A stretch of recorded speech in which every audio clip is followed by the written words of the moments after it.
A 25% tariff just turned America's breadbasket into a battlefield. Canadian retaliation is crushing dairy farms, grain prices are collapsing, and thousands of farmers are facing bankruptcy. This isn't just economics, it's survival. Here's what they're not telling you. Right now, across the American heartland, a quiet catastrophe is unfolding. Dairy tanks sit full with milk nobody wants. Grain silos overflow with corn that has nowhere to go. Cattle ranchers are selling off herds they've spent generations building. And at the center of it all, a trade dispute with Canada that's spiraling into something far more dangerous than anyone anticipated. This isn't some abstract policy debate happening in boardrooms and legislative chambers. This is real. This is urgent. And if you consume food, which, let's be honest, you probably do, this affects you directly. The relationship between the United States and Canada has always been described as peaceful, cooperative, even friendly. We share the world's longest undefended border. Our economies are deeply integrated. For decades, farmers on both sides have prospered from this partnership. But something has shifted. What was once a mutually beneficial arrangement has transformed into a high-stakes economic duel, and American farmers are caught directly in the crossfire. So what happened? How did we get here? And more importantly, where does this go next? By the time you finish watching this, you'll understand the forces reshaping North American agriculture, the hidden costs already hitting your grocery bill, and why this conflict could redefine farming for an entire generation.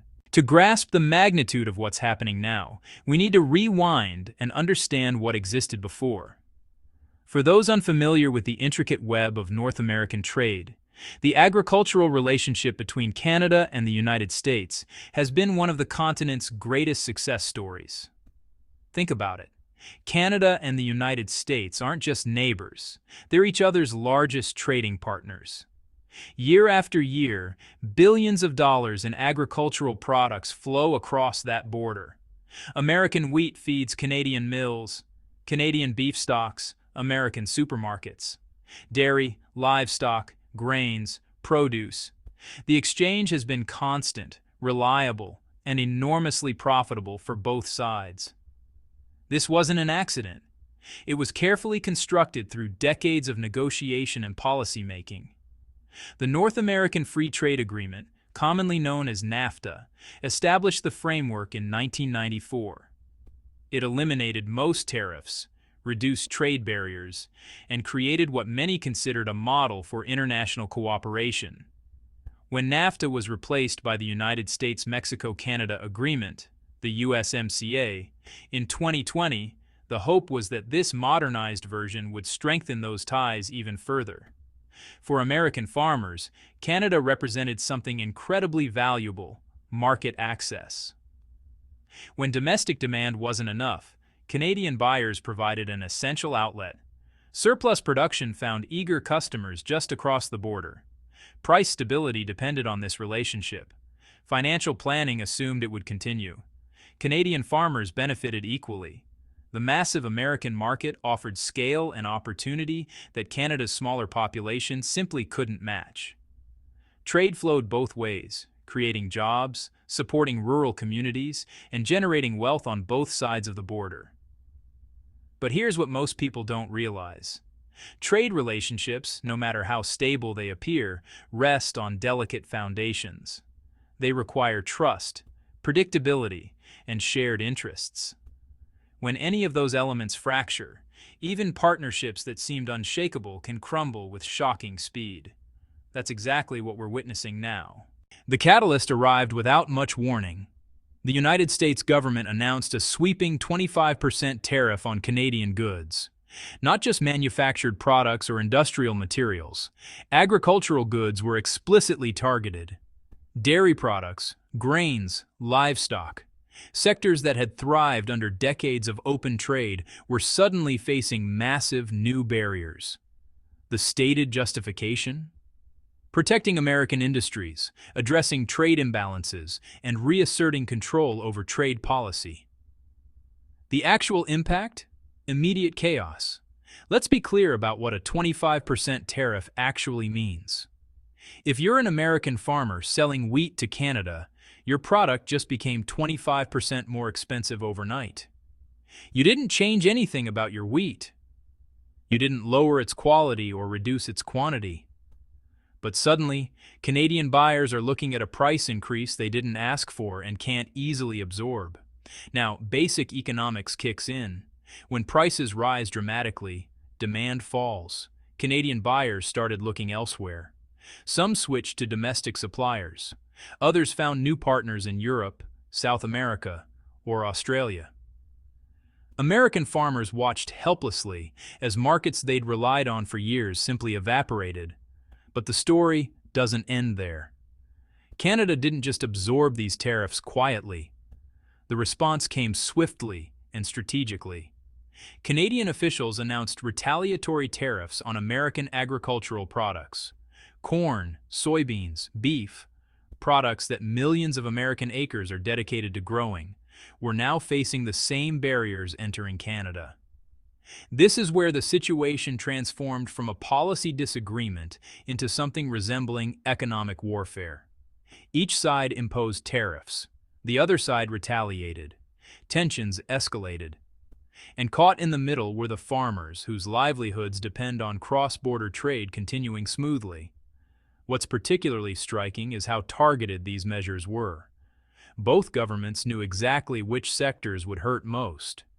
Dairy farmers in Wisconsin, grain producers in Montana, cattle ranchers in Texas. These weren't random casualties. They were deliberate pressure points designed to force political reconsideration. Now, let's get specific about what this means on the ground, because, well, the real story isn't in policy documents or government press releases. It's in farmhouses where families are making impossible decisions about their futures. Start with dairy. American dairy farmers have been struggling for years, even before these tariffs hit. Overproduction, volatile prices, and consolidation had already pushed many small operations to the brink. Canada had been a critical market, a place where American milk, cheese, and butter found reliable buyers at reasonable prices.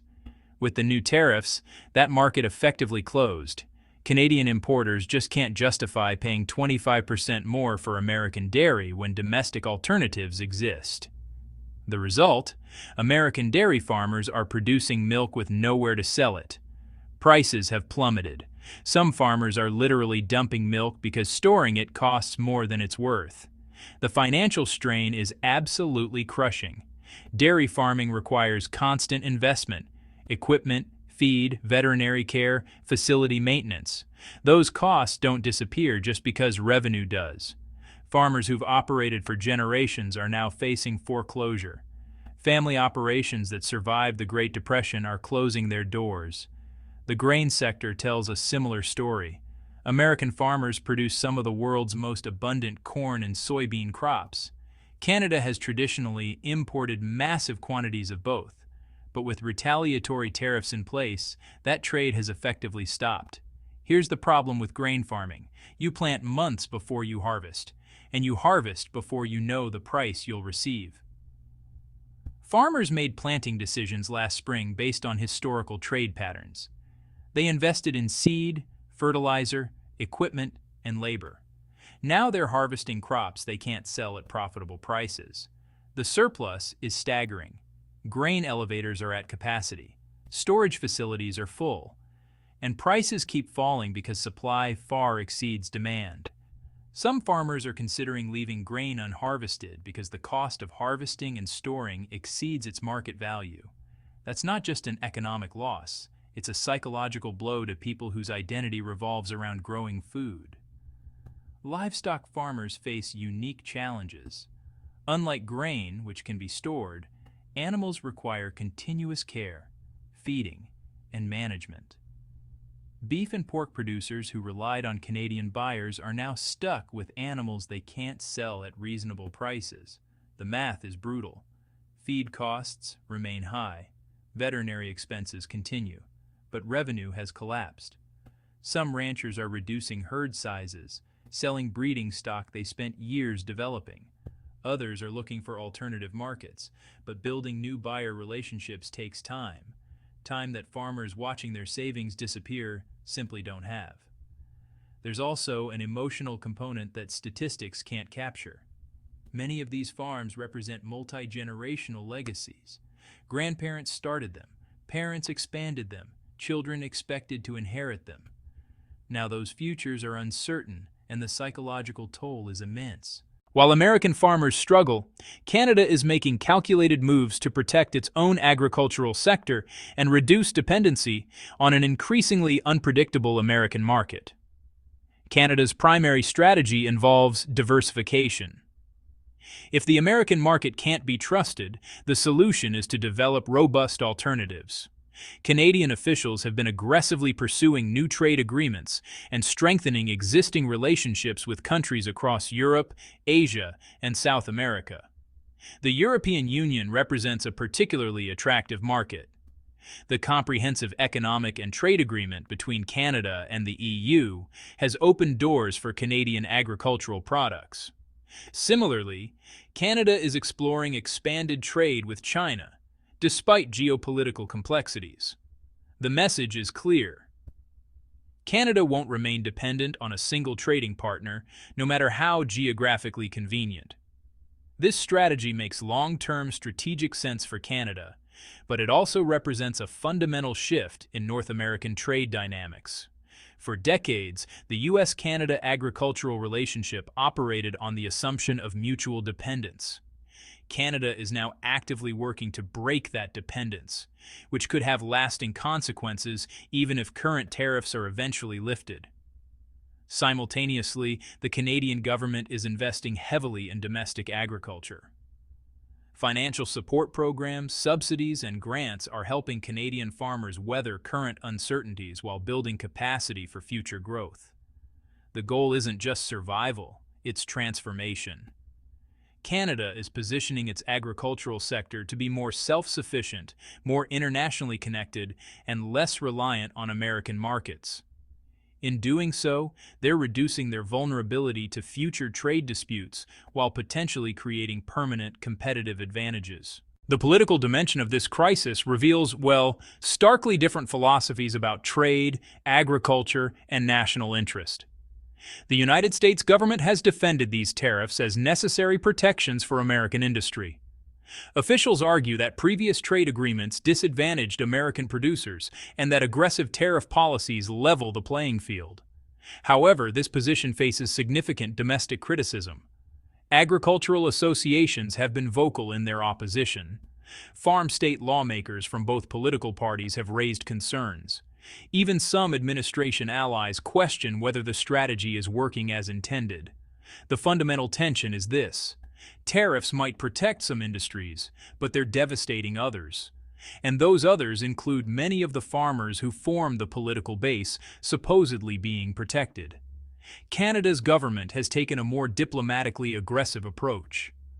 While implementing retaliatory tariffs, Canadian officials have simultaneously emphasized their willingness to negotiate, their commitment to rules-based international trade, and their disappointment at what they characterize as American unpredictability. This dual strategy, retaliate but remain open to dialogue, is designed to maintain pressure while leaving diplomatic pathways open.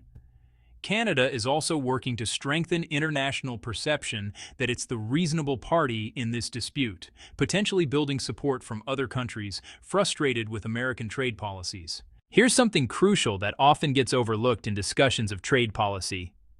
Consumers pay the price. Those tariffs, they don't disappear into thin air. They get passed along the supply chain until eventually they reach your grocery cart. American consumers are already seeing prices rise on dairy, meat, and grain-based products. Canadian consumers face similar increases, but it's not just about price. Supply chain disruptions mean certain products might become harder to find. If American dairy can't easily reach Canadian markets, Canadian consumers face reduced selection. If Canadian beef faces barriers entering the U.S., American consumers lose access to a significant supply source. The irony is painful. These tariffs were supposedly designed to protect national interests, but ordinary people in both countries are experiencing higher costs and reduced choices as direct consequences. So where does this go from here? Honestly, nobody knows for certain, but several scenarios seem possible. Scenario 1. Escalation. Tensions could continue rising, more tariffs, more retaliation. Deeper economic separation between two countries whose agricultural sectors have been intertwined for generations. This path leads to permanent restructuring of North American agriculture, with farmers on both sides forced to find new markets, new buyers, and new ways of operating. Scenario 2. Negotiated settlement. Alternatively, political pressure could force both governments back to the negotiating table. Farmers' suffering might become politically untenable. A new agreement could emerge that addresses underlying concerns while restoring market access. This would be the least disruptive outcome, but it requires political will that currently seems absent. Scenario 3. Permanent change. Perhaps most likely we're witnessing a permanent shift. Even if current tariffs are eventually reduced or eliminated, the trust underpinning the U.S.-Canada agricultural relationship has been damaged. Canada's diversification efforts won't stop. American farmers will seek new markets. The post-tariff landscape might look fundamentally different from what existed before. For farmers, this uncertainty is perhaps the hardest part. Planning decisions require confidence about future markets. Investment decisions require predictable policy environments. Right now, neither exists. The trade war between Canada and the United States represents more than just economic policy. It's reshaping the agricultural foundations of North America. American farmers are experiencing real financial devastation. Canadian farmers are navigating forced transformation. And consumers in both countries are paying higher prices for groceries that used to flow freely across borders. This didn't have to happen this way. Trade disputes exist throughout history, but they don't always escalate into full-scale economic warfare. What we're witnessing is a failure of diplomacy, a breakdown of trust, and a willingness by both governments to sacrifice farmers' livelihoods for broader political objectives. The long-term consequences remain unknown. Will these tariffs eventually be lifted? Will new agreements restore previous trade levels? Or have we crossed a threshold that fundamentally redefines North American agriculture? One thing is certain: the farmers bearing the immediate costs of this dispute deserve better. They deserve policy environments that provide stability rather than chaos. They deserve governments that recognize agriculture isn't just another bargaining chip in trade negotiations. It's the foundation of food security, rural communities, and national well-being. The fields keep getting planted, the animals still need feeding, and farmers keep doing what they've always done, working incredibly hard despite impossible odds. But they deserve better than being collateral damage in trade wars they didn't start and can't control. If this story opened your eyes to what's really happening in North American agriculture, help spread awareness. Share this with someone who needs to understand what's at stake. Drop a comment sharing your perspective. Are you a farmer experiencing this firsthand? A consumer noticing price changes? Someone from Canada or the US with thoughts on how this should be resolved? And subscribe, because this story isn't over. As developments unfold, we'll continue covering the real impacts on real people trying to make honest livings feeding their nations. The trade war might be political, but its consequences are profoundly human. Don't let anyone forget that. Until next time, stay informed, stay questioning, and never stop demanding accountability from those making decisions that shape our world.